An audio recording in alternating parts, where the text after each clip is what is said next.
Hey, what's up? How's everybody doing? This is Mikey's Automotive. Welcome to my channel. I just want to thank all of you guys for 50K followers. You guys, we hit the 50K mark. Thank you guys so much, so much. I appreciate you guys. So today we're working on Eclipse, and this is like 2000 to maybe 2005. So we're having problems with the ignition where it's not starting, and I figured this out because I started moving the steering column up and down, and all of a sudden it would turn on and turn off when it would want to, but it wouldn't even just crank or nothing. It wouldn't. There was no crank, no start. So I opened it up, and then I seen like this old rubber band that was holding it in that broke and fell out, and I just started wiggling it around, and to my surprise it actually started turning on,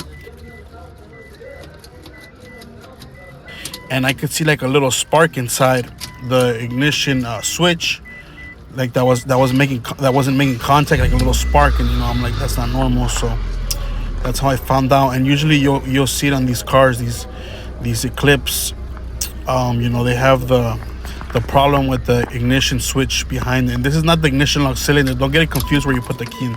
This is the ignition switch. So just go to your AutoZone, O'Reilly, buy a new, replace it, and you should be good. It doesn't take much to replace it. Maybe like 2 screws on the steering column and 1 on the ignition switch.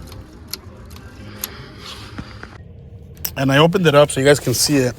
What I did here was I ended up brushing and cleaning all the little points, the copper little contacts. I brushed them up really good with this wire brush, and I made sure they were really clean. Basically, you can do that. Meanwhile, you get a new one. I mean, they're not that expensive. They're like $30-$40. Like I said, at your O'Reilly, AutoZone. So there is different issues with this vehicle that's going on. So it could be corroded battery terminal wires, the cables that go to the battery. They could be corroded.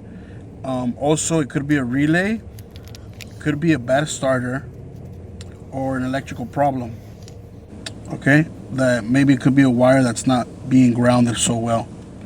So there could be different various reasons, but in this case, it was this ignition switch, and like I said, I cleaned it up really good. And this was just like a temporary fix, just to get it out where it was at. And I just went to my local auto parts store and bought one for $40 to $60 at the most. Worst case comes to worst, it's a special order and it has to be delivered by the next day. And you guys can see where it makes the contacts, how it was just so corroded right there. And it was not making any type of pointer, barely. So it was sparking up, and then I just brushed it up with the little wire that I have. So before I actually fixed the ignition switch issue, there was an issue, like I said, with the battery terminal cables. They were corroded, and the way I found that out was that I measured the voltage of the battery, and then I measured from the corroded cables.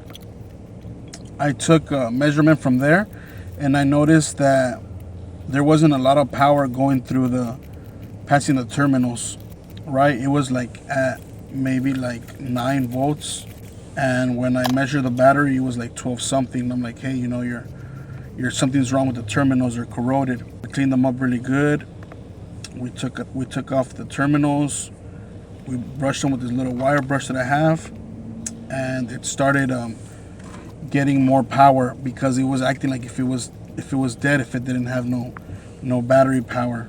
After that, I went to the ignition switch and I fixed that as well. So there was 2 issues with this vehicle, basically 2 birds with 1 stone.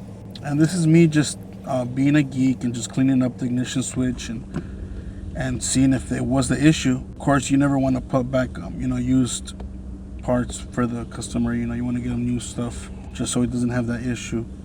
Once again, I want to thank you guys for the 50,000 subscribers. Right now, what I'm gonna be doing is any of our group members that stay in the states of the United States, you guys go ahead, email me to mykeysautomotive.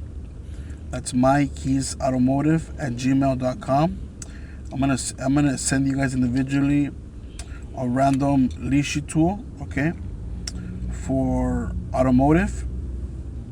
That's if you guys stay in the United States. Okay, go ahead, email me, And that's for the 50K subscriber mark, you guys. Thank you guys. Appreciate you guys.